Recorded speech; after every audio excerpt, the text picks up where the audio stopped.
I'm Tom O'Brien, a mental health herbalist, and today I have a video bringing you the 7 organs of depression.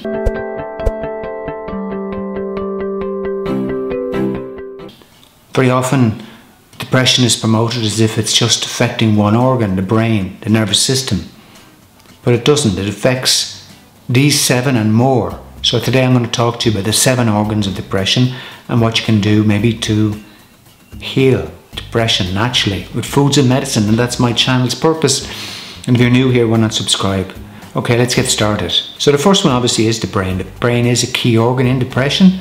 It affects the neurotransmitters, serotonin and dopamine levels, and that's the dominant treatment is to treat with medications to restore those levels. However, the brain also is a cognitive and emotional and memory organ that affects how we think and feel. When we're thinking about the brain, we're thinking also about how we think, our thinking pattern.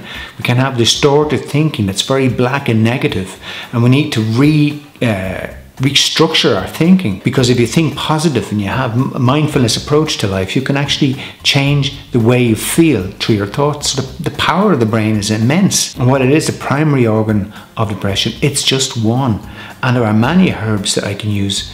Skullcap, for example, valerian, passion flower, all these herbs work on the nervous system. The second one then is the heart. The heart is the organ of love, obviously. We all feel love, and we've been in love, and we experience love, and life centers around love and sharing and giving to others. However, we can be hurt, and as a result of being hurt, we can be alone and not have friends and not have lovers, and that's very painful, and that would lead anyone to be depressed. So if someone comes to me and they have experienced loss in their life, which is probably most people, we need to look at that loss and restore the heart energy and the vibration of the heart, and expose ourselves by allowing ourselves to be vulnerable. Because when the heart is hurt, we're kind of holding and we're protecting ourselves. But sometimes what we need to do is hold back the chest and open ourselves to others and to reconnect with new people. Lots of beautiful herbs, especially hawthorn and motherwort, cane pepper, obviously great nurturing herbs for the heart, which is physical and emotional. If you don't take care of the emotions of the heart, you're going to have physical problems, definitely. If you take care of the emotional problems and the physical, you're going to have good heart health and well-being. And next to the heart are the lungs, which are very closely connected.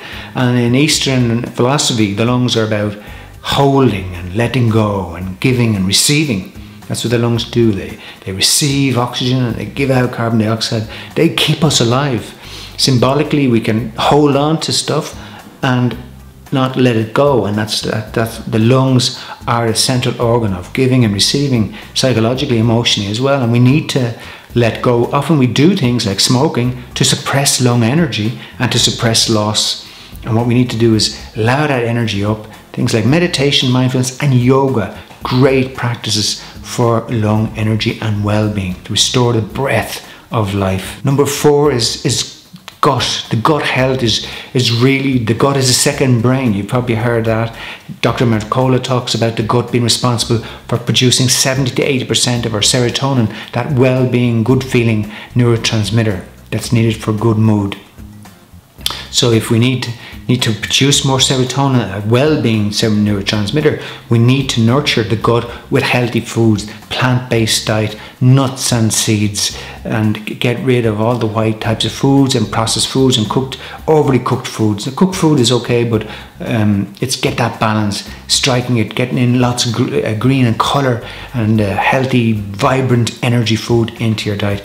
Nurture your gut like your probiotic. It's really important to have good gut health, and that then will lead to better well-being. We need to get rid of all the processed foods, obviously.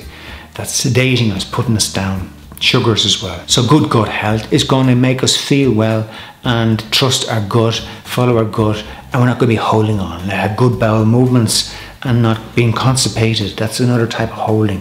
We need to let the energy flow through us. Good nutrition is not just filling ourselves with food. Good nutrition is nurturing the cells and cleaning the cells. It's cleanse and nurture. Cleanse and detox. We need to detox the cells if we're to nurture them as well, because if not, we just get a build-up of toxic material in the body that's circulating through the blood. Speaking of blood, The liver, everything goes through the liver. The liver is the clearinghouse of everything goes into your body. Once it's converted into some chemical form, it flows into the blood, it goes through the liver, and the liver is doing its work, checking everything, cleansing and detoxing. It has hundreds of functions. But poor old liver often gets neglected. It's such a hard-working organ, well able to restore itself and rebuild itself, but it's an organ that gets neglected. It's also an organ of energy to do with emotion, to do with passion and anger. And often anger gets stuck in the liver. We're not comfortable expressing anger, and so we suppress it through alcohol or sugar or fats. And we need to treat somebody who's depressed. I always look at what's going on for them emotionally, what might be in the liver, and obviously herbs to cleanse and support the liver. So the liver is a really important organ in terms of mood and depression and needs to be treated holistically. Number 5 is the thyroid. The thyroid is another small little gland important in regulating hormones, and if those thyroid hormones are out of balance, you can feel depressed, low mood, lack of concentration and mood swings.